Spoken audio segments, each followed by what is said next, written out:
All right. What's up, guys? I'm Harley Roxx with Rock Rage Radio here with Jaret Reddick of Bowling for Soup. What's up? How are you? Well, it's man, just I'm just over here living the dream as always. Good to see you. Yeah. Yeah, you too. This is actually kind of a dream for me because I grew up listening to Bowling for Soup, and my band actually covers one of your songs. So, I love it. yeah. So, I guess let's start at the beginning. What made you want to start a band? Well, it's funny whenever I tell the stories now, like the bands that got me into music are they don't hit quite the same as they once did. And this kid Greg Norman let me hear Ozzy Osbourne for the first time when I was in the 6th grade, and it literally changed my life. Like Oh, yeah. I'd been so scared of him, because of just reading, just things that you saw in magazines or whatever. But Sure. just that overall sound, I just knew instantly that I wanted to be in that world somehow. And so I asked for a drum set, and then yeah, I heard "Shout at the Devil" by Motley Crue, and that's pretty much it. I quit sports, and it was just all music from there. And That's awesome. yeah, Super. and mostly that, I don't know that it was really. I mean, I think at first it was kind of like a dream of like, I'm going to move to LA and I'm really going to do this, but you know, it became more of just like this is something fun to do for me. And really until much later, when Bowling for Soup had been together a couple years was when I really just decided to go for it. That's awesome. Yeah, and that was a great album, Shout at the Devil. That's actually one Yeah, of my personal favorites. yeah. Um, but yeah, I do hear that a lot. So y'all just actually dropped a new album of covers. We did, yeah. We had been doing we did a bunch of cover songs. The world of music has changed so much, and used to do a cover song, excuse me, there was some red tape to go through. You had to deal with mechanical royalties and all of those things associated with the accounting of just making sure that, because really the only way to put it out was to sell it. Well, now with streaming, you don't have to do that. It's all the accounting is done for you by the streaming sites, by YouTube and all of that. So Mhm. you can put a cover out anytime you want. And so we started just putting out covers as sort of gap fillers between albums. And Mhm. our new one just came out this last week called Hey Mario, and it's a cover of some friends. Actually, Rob, our bass player, his former band Patent Pending. It's a Patent Mhm. Pending song. And so yeah, the idea was, hey, why don't we just put all of these covers that we've done over the last few years onto one album, so they're in one spot. Oh, cool. And it's really cool for us because it's like, we each one of those songs came out and we did like a full push and we put things out with it. And but people that are just discovering it, I guess just because it's an album, so to speak, it's new. And so for us it's really cool because a lot of people are hearing the songs for the very first time.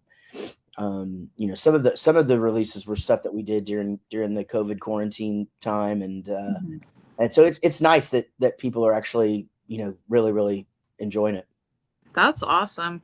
Yeah, because I noticed on there, I heard a clip of Flowers. You covered Miley Yeah, Cyrus. yeah, But also Two Tickets to Paradise, which is cool because aside from Rock Rage Radio, I also work for a classic rock station. So right. I hear that one pretty frequently. But it's great to have a pop punk take on it. Yeah, we actually Really did that. awesome. We did that song for a movie, a DB Sweeney movie called Two Tickets to Paradise that he did. Ah. Um, and that was years and years ago. And when Eddie Money passed away, we were in the middle of tour actually, and I was like, man, we should go back and grab that and put it out because the movie's long, done its cycle or whatever. And DB was really cool about it and helped us actually dig it up. And my buddy Casey, at the studio where we recorded it, was able to actually go back and find it, which is a miracle. Went back and found the original tracks and remixed it and made it, obviously, gave it the 2020. because a lot of things have changed in Mhm. the way that we can make music sound these days. And so he did that. Yeah, we put it out, and so it was a nice little tribute that we could do to Eddie Money and his amazing catalog. And that thing is crazy. It's like when someone like that passed away, like this happened with Eddie Money, David Bowie, or whatever. Like you don't, Mhm. even if you're not like, you wouldn't sit there and go, man, I'm a huge fan. Right. When we were sitting at a bar that day that Eddie Money died, and we just only played Eddie Money songs, and it's crazy how many hits the guy had, and like how many songs even if you don't know that you know them. Um, and so it's a cool way to celebrate his catalog and stuff, and to get that song into the public. And so I'm glad that one also is on the new album, which is called "Don't Mind If I Do," which is the idea is like when an old man is hovering over some hors d'oeuvres, he's like, "Don't mind if I do." That's awesome. So you also do some solo stuff too now, right? Yeah, so I'm definitely one that is known for being really busy. So I've done a lot of side bands over the years, Jaret and Kelly with my good friend Kelly from the Dolly Rots, and me and my Awesome. best friend Linus have a band called Jarinus, was like a joke metal band. And so I've always done a lot of things on the side that were just that, side projects. But Right. a year ago I released a solo country album, and it's not really a side project. It's a new thing that I'm doing, and I'm in fact I just played some shows this weekend, and I'm really going for it. We traded in my wife's car. I bought a van. I'm I'm out there pounding the pavement just like I did so many years ago with Bowling for Soup. And so Mhm. yeah, and we're having a lot of fun doing it too. So Sweet. yeah. Yeah, that's definitely what's up. Yeah, because I remember I was up in Waco not too long ago, and I saw your stickers on the wall there in the green Yeah. room. I was like, that is so awesome. Yeah. I have a couple buddies that I'm friends with up in the Dallas area who I've seen have gotten to play shows with you, which is awesome. Yeah. Well, Yeah. Having a maybe lot we of can, fun doing it. yeah, maybe we can get you down in Houston one of these days. Well, I actually have been down to Houston quite a bit. I think I've played Houston more than I've played any other city so far, because I've played at Good Armadillo Palace Oh, uh, nice. 3 times, I think, and then we were down for another show too. So, um, Yeah. yeah, I mean, I'm making the rounds for sure, but I'll have to let you know Awesome. next time I'm down there. Yeah, definitely for sure. So you have any plans for an upcoming tour or anything like that? Yeah, so the country band's staying pretty busy. We pretty much are just doing the the Thursday, Friday, Saturday thing here in Texas. Sure. I've got some West Coast shows, West Coast, some West Texas shows coming up here in the next week or two.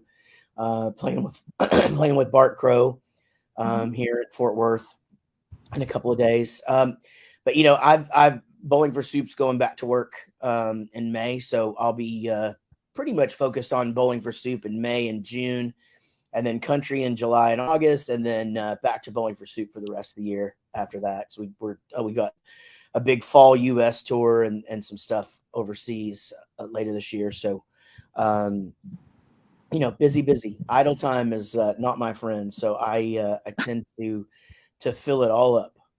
Yeah, that's awesome to see you guys touring again. Hell, I remember, oh God, I was like so happy to get to see y'all live, and it was at Warp Tour. Yeah, I'm like, man, the memories are just awesome. yeah. We Warp Tour was something that we looked forward to every summer, every other summer or so, and um, we actually started on Warp Tour, I think, when their 15th year, Oh which wow. was I think our 13th year or something like that, and Nice. managed to stay a part of it until it ended, and made some lifetime friends, and definitely some lifetime memories on that tour for sure. That's awesome. And if I remember correctly, y'all are going to Vegas this year, right? We are, yeah. So we'll be Yeah. we'll be doing When We Were Young for 3 days. Actually, we're doing the pre-party on the Friday, and then Mhm. we'll be doing the festival both days as well. So Awesome. that's definitely one of those things where it's going to be,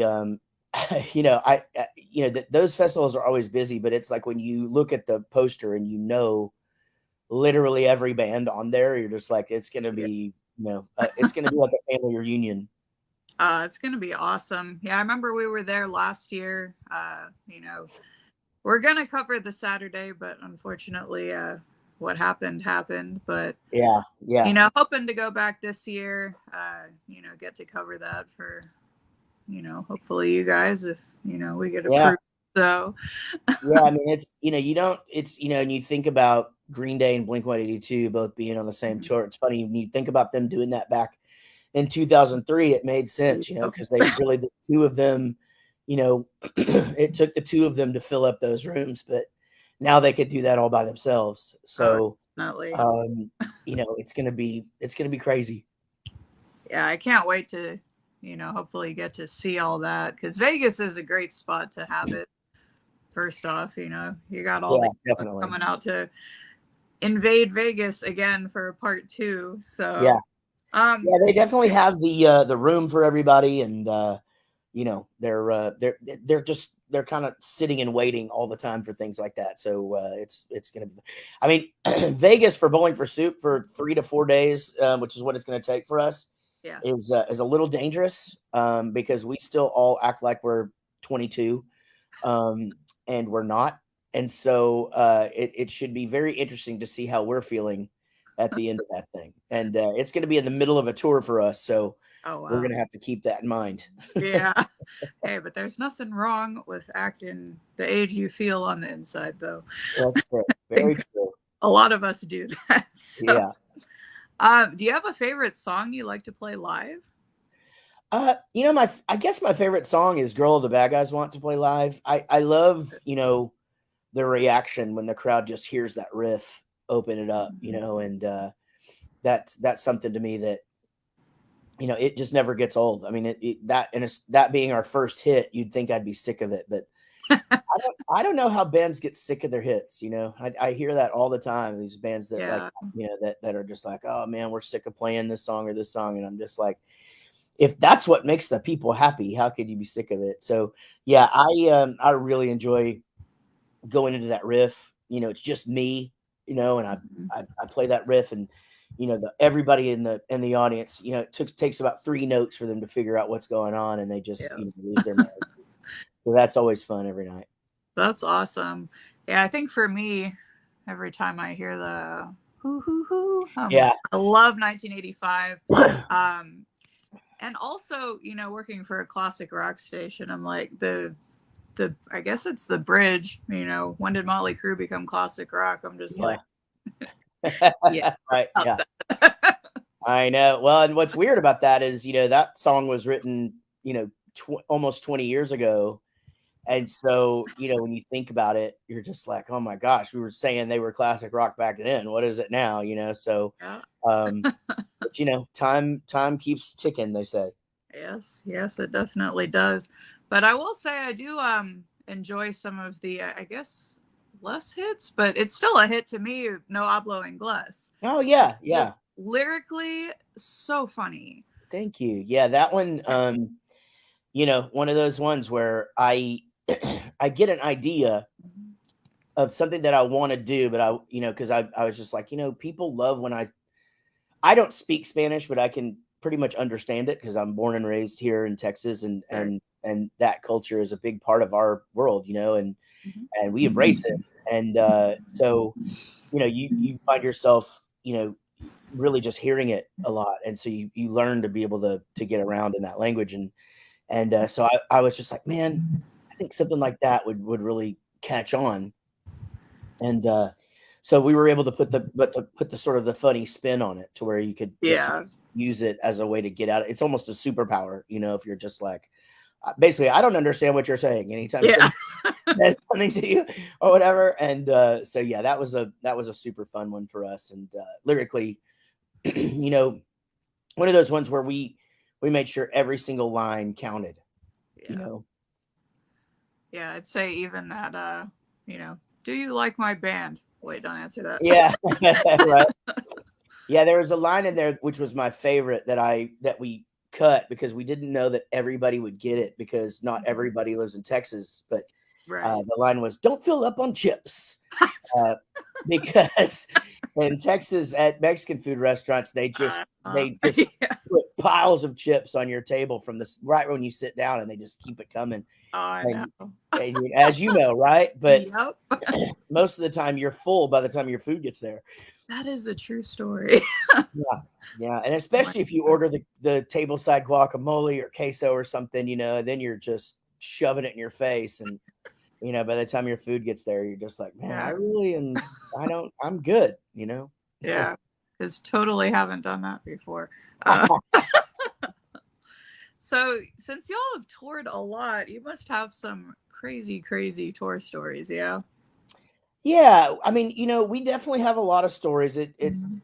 They pretty much most of them start with, "Oh man, this one time in such and such town, we were really drunk," and but yeah, I mean, we've definitely had a lot of fun, and we've done our fair share of breaking stuff, and we've done our fair share of just insanity, and we that's it's funny that it's crazy because we've been doing this so long, but so many of the stories that we tell still go back to those days when we were in the van. We were in the van 9 years, and Oh, wow. you pretty much just all live there, and when you're touring just nonstop like we were back then. Yeah. And so it's really funny how we throw back to that time so much. But yeah, I mean, we definitely have had a lot of fun, and still are. That was the rule when we started this. We're just like, look, I mean, let's not have any sort of aspirations of where this is going to go. Let's just do it until it's not fun anymore, until we just can't do it anymore. And we're still enjoying ourselves out there. Yeah, that's really awesome because I mean, I feel like there's a lot of bands who just aren't doing it anymore because it's not fun.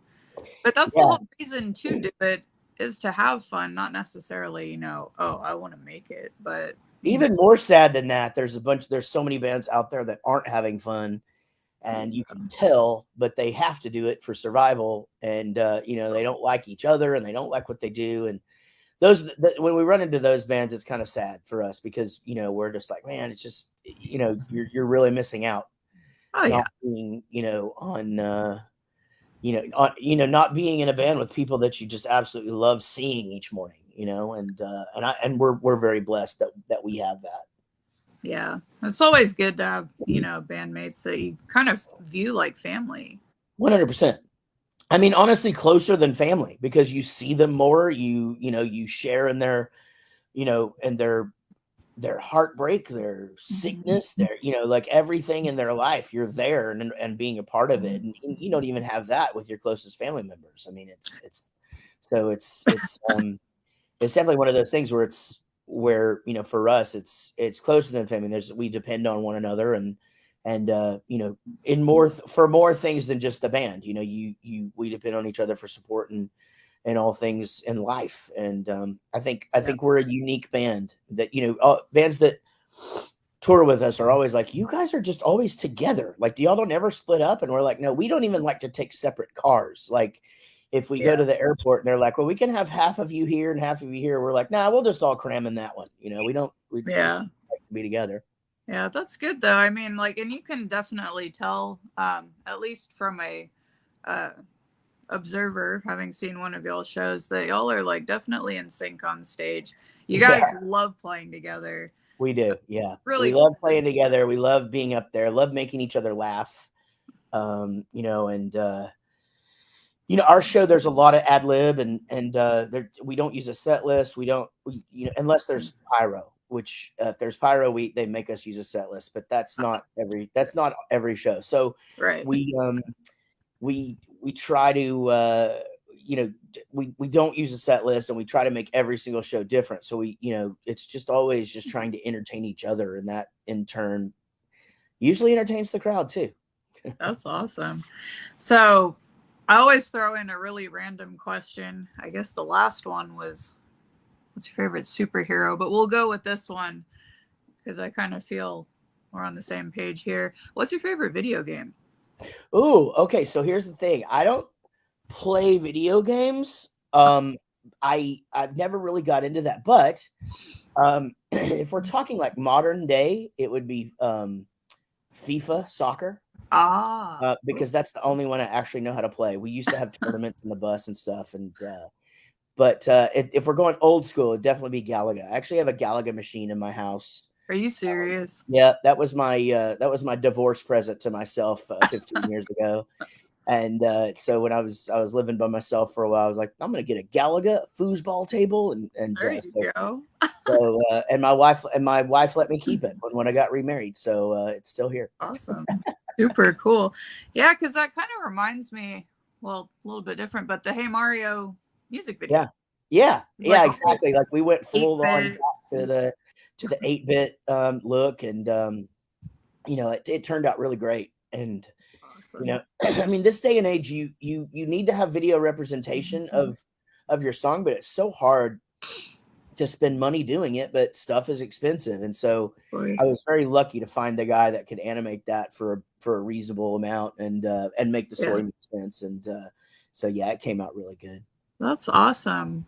And other music videos that I've seen, you got to do a video with Alexa Bliss, right? We did, yeah. I Cool. got to be friends with her several years ago, and in fact, I knew her husband before they were even engaged. They actually credit me with them getting together because I was the topic of their first conversation. So, oh wow.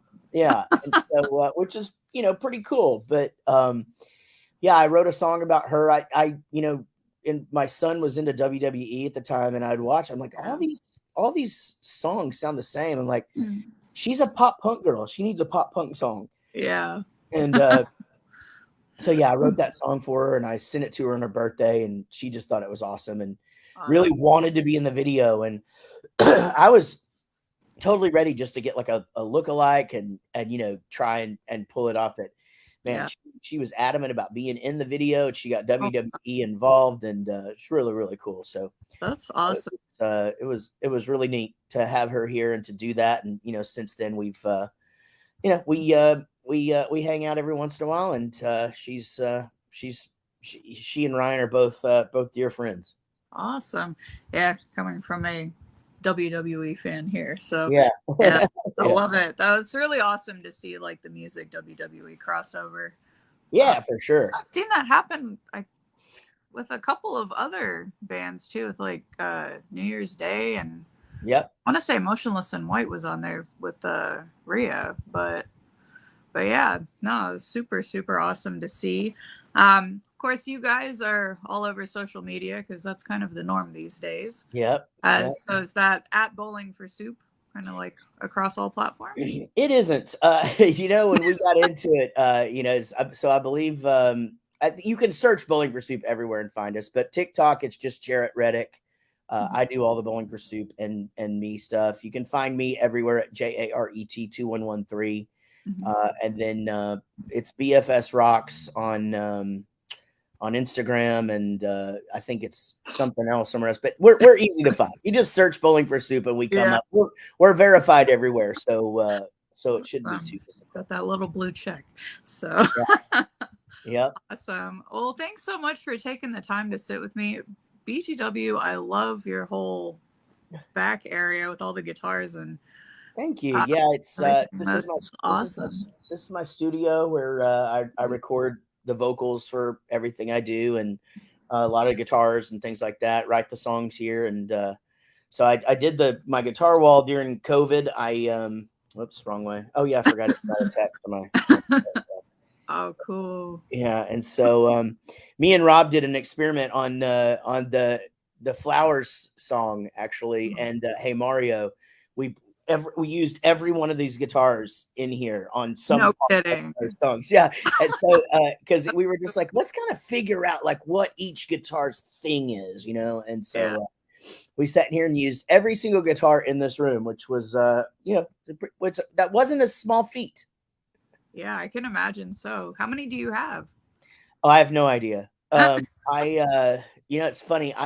I'm not even like a instrument guy, but I bought, most of the guitars that I have, I got for a certain reason. Like I got the Les Pauls to record Bowling for Soup stuff, and I got the two Strats I got for for different things that I do recording wise as well. And then there's some guitars that I got for country stuff. And then of course there's my Bowling for Soup guitars, which Ernie Ball and Taylor are kind enough to provide me. And so I have a lot, but you know, I not too many because as I said, I put them all to good use. Yeah. That's awesome. But yeah, thank you so much for taking time out of your Saturday to Yeah, of course. Well, thanks for me. having me, and Yeah. give Riggs a hug for me. I will. I will. I'll see him Monday morning. So yeah. Sounds good. All right. Thanks again for having me. Yeah, thanks for coming on. I'll catch you soon. Sounds good. Bye bye.